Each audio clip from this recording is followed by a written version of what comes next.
Clear? I'm talking about area sharing. Like, any questions to anyone on the area sharing? Any questions? Okay. So from the taxation perspective, first and foremost, landowner has some apartments, some units, right? How did the landowner get? Developer has built and given it to him, right? So this amounts to sale of apartments to the landowner. Now you may ask me, it is landowner land. So where is the question of me selling? Now landowner is only having now, earlier he was having a 1 acre land, but now he is having some undivided share of some 10,000 SFT, something, some undivided share in the land of some 30 units, right? So landowner was never having these apartments. You as a builder constructed and given it to the landowner. That means you have sold the apartments to the landowner. So land end is anyhow deducted 1/3. So two third is the value of the apartment. So how do I take the value? So because I have given him the apartment, there is no money. I didn't get any money, right? Now, whatever the apartments you have sold to the external party, take that as the value. Now you may say to the external party, I have sold at day 1 at 2,000 rupees per square feet. Day 3, I have sold at 3,000 rupees per square feet. Which is the rate I have to adopt? Whatever is the first rate that you have sold, pick that rate, adopt that rate, and pay taxation. Now, next question you may ask, okay, I will pay the tax. Will landowner pay me the GST? Right? So, who has to pay tax to the government?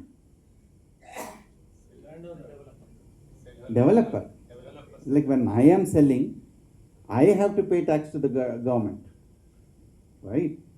Now, do I collect from the landowner and pay, or should I pay from my pocket? We have to pay from the pocket. We have to collect from the landowner. Why would Yeah. landowner give? So, collection from the landowner or paying from the pocket is a commercial decision. Nothing to do with the GST. As a GST department, why would I be venturing into it? For example, let's say I am a chartered accountant. I am going to a shop to buy. Let's say I want to buy this item, and the shop owner says, "Okay, this will cost 5,000 rupees plus GST." I'll say, "Okay, fine. I'll file your IT return, and I will not pay you for this. I'll file your income tax return." He'll say, "Okay." Now, what happened? He has given me this item, which is 5,000 rupees plus GST. I have filed his income tax return, right? Now, when he is giving me, let's say he may say, "Sir, on 5,000 rupees, you have to pay me 900 rupees GST. Now, I would say, "Look, I wanted this and I have given you a service." Now, you may consider the value of the service that you received is including GST, excluding GST. So what I have noticed, most of the joint development agreements are very loosely written. And because it's lawyers would be more focused on protecting the rights and looking at the land related thing. They will use the word saying that both landowner and builder will be paying applicable GST. Whatever is applicable GST at that time pertaining to their units. Aste. One line they will end the story. These four different supplies, who will pay what, nothing will be written. And at the time of possession comes, they will say that, "Okay, no, pay me the GST, I will give." I will say, "I did not agree." It's better you get it reviewed, your joint development agreements, and ensure that bring a clarity whether as a landowner, I will say, "See, whatever the land and development right I have given, I know I have to pay GST on these units, but this land which I have given is including of the GST. So I have thought that I have already paid the GST for you. I am not saying that GST is not payable, but I have already given in that land." So it is better you get these numbers calculations upfront, right? Any questions on the construction service? For the landowner, he has got value added, isn't it? Well, landowner, like I have bought this pen 5,000 plus 900. Now you may say 900 rupees I pocketed. I would say that I wanted it. I will file the return. Ashta. Now you may sell it for 1,000, 5,000, 10,000. It's up to you. Now you can say that did I benefit? It's a perspective. Like the same coffee I get here at 150 rupees, outside I'll get it at 15 rupees. It's almost the same coffee. Nothing, no comments to anything, but it's a perspective. So nothing is costly, nothing is cheap, nothing benefits. It's a commercial decision. So what is more important is educating the now when you start sitting and negotiating, should I do a 35%, 40%, 45%? Between this is the range of the area share that I will do is when you got to start factoring this number, because 5% on the value of effective value of his units. So there's a cost. Even though if it's 5% effective would be say 4.5%, even if I take it the base price, right? Still, now that would be a deciding factor to do the area sharing ratio. Moving to the next item, which is the units which the this we are clear that construction services, so builder has to pay to the government. The next one, the units the developer is selling before the OC. Any questions?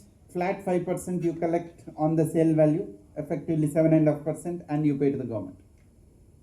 Now there is a customer who comes, look, okay, you are telling me value of this property is 1 crore. Over next 3 years you will complete the construction, next 2 years you will complete the construction and hand over. I have to pay you in these installments. I will pay you upfront. Will you give a discount? He will say, I'll pay you 90 lakhs. Will you offer him that 90 lakhs and take it? Will he say yes or no? Yes, because it's like rather than having an inventory, selling is better. 90 lakhs I'm getting upfront, the interest cost will offset. Now look at another customer. Now for 1 crore you have to pay 5 lakhs GST to the government, correct? A customer says, look, I don't know GST, whatever, I will give you 1 crore. Now can you go back to the government and say, look, the party has not paid GST, I will not pay GST. Can you say that? No, right? So whatever the units that you have sold, whether or not you have collected GST from the customer, you have to pay GST to the government. So in the first slide, whether or not you have collected from landowner, you have to pay. The next, whether or not you have collected from the customer, you have to pay. The third, you have some units which are left not sold on the date of OC. Right? Let's say out of 100 units that you have constructed, 40 you have given to the landowner, you paid GST. Let's say balance 60, 35 you have sold, you have paid GST. Right? You are left with some 25 units. Now on 25 units also, you as a builder will have to pay GST. Now why is that I have to pay GST on the units that I have not sold? Because the development right which is sold by the landowner,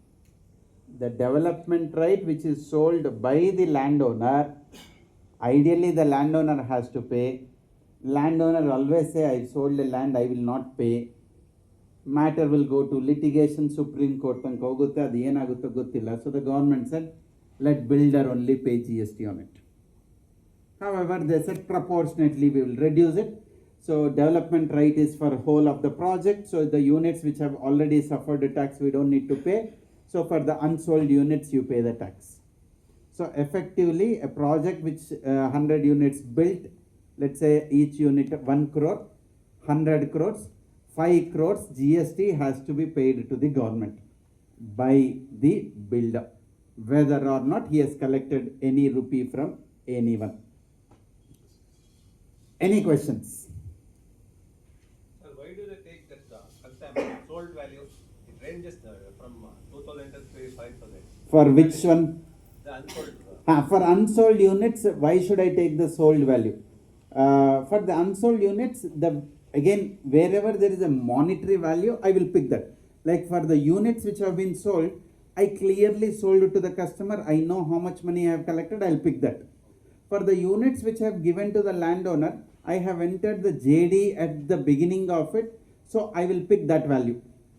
For the units which have not been sold, since there is no value, I have to pay tax now, I will take the latest known value. If otherwise you would have sold to the customer, you will sell it at whatever is the last going price, the last sale value on the OC date into the number of units which have been unsold or SFT of that which is unsold, pick that value and you will be paying tax on it. If it is sold at a later stage, the higher value. If you sold at a later stage, let's say I am finalizing the property at 5,000 rupees square feet. Okay, let's keep that 1 crore as the base. Okay, I have this 25 units remained unsold. Each unit is 1 crore. At 25 crores, I will pay GST. Now, later stage, I would have actually sold this at 30 crores. I made 5%, 5 crores additional. It doesn't matter because what I have sold at a later stage is immovable property. Article 246 of the Constitution do not give power to tax by in the name of land, right? So it's like if I have to collect anything, if a government, state or central government has to collect anything in the name of the tax, they should have power. So list 1, list 2, list 3, there are 3 lists that have been given, and VAT, service tax, GST can never be taxed on the land. Land is a state subject. Land is not in the center subject, not in the union list. Hence, in a state subject, I cannot charge GST. That is why the stamp duty is suffered on the land. So when OC is received, I am selling an apartment, it became an immovable property. When I am selling before OC, that means apartment has not come, it is coming up. I am selling a service. After the OC, I am not selling the service, I am selling the apartment, so there is no GST. So for all these units which have been sold after the OC, I have collected 30 crores, I don't need to pay GST. So for the unsold units, government is not asking a single rupee GST because it is an immovable property. But indirectly, government is saying pay the GST for the development right. So in a nutshell, if you have to see, for all the units that you have constructed, you will be paying GST.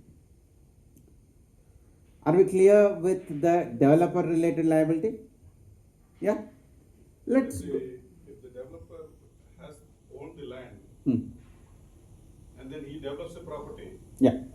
then the question of GST is not payable. GST is not put into my voices. Yeah. So the question is, if a developer is owning the land and doing all this activity, so there is no GST on development right, there is no GST on construction service? Absolutely. Isn't that a better thing to do? Yes. Now, why are people not doing it? Now look at it. Developers do not have land bank. Land bank is with the landowners. So what do I have to do? Either I have to buy that land. Now I have to buy the land. 2 issues. Issue number 1, cash flow. That means I have to put money upfront. Issue number 2, it has to suffer stamp duty. Now stamp duty, if you actually do a calculation, the stamp duty and the GST which you are otherwise paying will more or less come to the same amount. Now it comes to your cash flow, your other commercial things which you have to work it out. You can buy the land and do the construction, avoid development right tax, avoid construction service tax. You only pay tax on the units that you sold to the end customers. It's a choice, it's a commercial decision, and you have to sit with the CA and compute these numbers, do an informed decision. Nothing wrong in doing that way also. That also works, right? But generally the land comes with the inherent risks of the title and other things. So if I tag along the landowner in the whole of this, for the purpose of RERA, even the landowner is deemed as a promoter, so defect liability of the title, landowner will also get tagged along. So there are other advantages that also do come. So you have to weigh both positives and negatives. Now let's come to the landowner position. Landowner, out of the 40 units which the landowner has received, even he may sell some units, right? When he is selling those units before OC, should he pay GST? Landowner, OC ಬರೋದಕ್ಕೆ ಮುಂಚೆ, whatever the units he is selling, ಅದರ ಮೇಲೆ GST ಕಟ್ಟಬೇಕಾ? But these units have been sold by builder to the landowner. Builder has already paid GST. it will be a double tax, right? So the government said, I don't want a double tax. But yes, landowner is selling before OC. So landowner has to pay GST, but he will get input tax credit. Landowner get input tax credit sigutte. So people may say that apartment sale alli ITC sigala anta iruttalla, but that condition is not applicable to the landowner. For the landowner, for the units he has sold before OC, he will be getting input tax credit. So he has purchased from the builder at 1 crore, he is selling to the customer, let's say 1 crore 5 lakhs. On the differential 5 lakhs, the value addition is only what the government will be getting. So he will be paying that 90,000 rupees on the 5 lakhs addition is the only thing that he would be paying to the government. Rest is the input tax credit. So that means builder, when he is paying tax to the government, he has to deposit under the GST number of the landowner. Now most of the landowner wouldn't be registered, so you have to facilitate, get the registration done. Now you may say he doesn't even file, so you also facilitate and do the filing for him, so that tomorrow he cannot come back and say that I don't know, or you cannot say that our unit the tax nan pay madidinalva, why should he be suffered? No, it's like his liability he has to pay.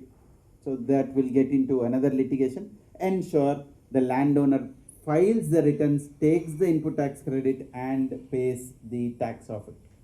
For the units which have not been sold, anyhow it becomes an immovable property. So whether he sells GST, no sell GST, nothing will not be there. But whatever the ITC that he has, that ITC will get lapsed.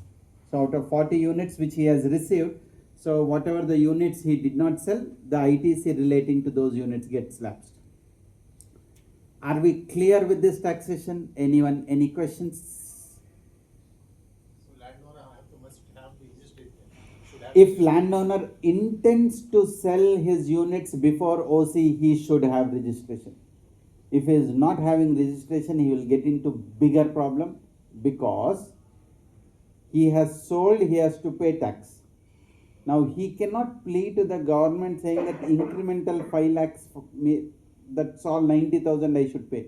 Government will say simple, see you sold full value, you have to pay GST on it. But whatever ITC, you had a right, you did not utilize. So since you did not utilize in the time, so you will not get the ITC.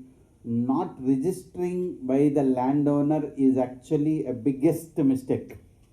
Later it can suffer the thing. For some reason, if something happened, don't worry, there are other ways to handle, but it can't be everything after everything is done. So we can change the JD, convert into area sharing to a revenue share, and those units can be swapped to something. Some activity can be done to safeguard, but it will again suffer some amount of alteration of the JD, so a little bit stamp duty, but certain things can be planned. But once everything is done, 4 years ಆದ್ಮೇಲೆ notice ತಗೊಂಡು ಬಂದ್ರೆ, then it would be a legal battle. Now legal battle we all know, so we never know that the chance of winning is always 1%. Now who's 1%, government 1% or your 1%, depend on the judge. All right, so let's switch to revenue sharing. What happens in a revenue sharing arrangements? Are we clear with the area sharing? One more question. Yeah. So developer is paying the tax, GST for the Hmm. developer is paying the tax for the owner share. So even after getting the OCR, then only we will be paying that owner share tax, no? Okay, when do I pay owner's share tax? After OC, the last date to pay all the taxes is OC. That's the last date. That's not the first date. You can pay the tax on the owner share on the date of JD also, on the date of project launch. Now you may say, why will I pay at that time? Landowner gets input tax credit. If landowner is selling something, how can he sell something which he doesn't have? So to sell, he needs to get something, right? So you need to, between landowner and developer, that understanding should be brought in such a way that If he needs some input tax credit, you pay to the government and it gets transferred to him accordingly. That has to be brought in. But the rate is, again, we have to consider the last selling rate. No. For the owner's unit is first selling rate. First selling. For the unsold units, it is last selling rate. No, for the unsold only. Guidance value. Sir, Guidance value. owner's unit, Unsold. sir, owner's unit is first selling rate. That is the construction, sir, you are giving it to the owner. Because you entered the JD and you want to give. So from the GST perspective, the moment you sign a contract, it is done. For the unsold units, it is the last selling rate. For the owner's unit, it is first rate. For the unsold units, it's the last rate. Yeah. Okay. Now in a revenue sharing. Now let's look at what happens in the revenue sharing. In a revenue sharing, landowner says, look, I don't have an ability to construct, I came to you. I don't even have an ability to sell. So I don't want any of these units. Keep the units with you. I don't want the units. Every rupee that you are selling, give me a paisa to it, right? So some of the units are sold before OC.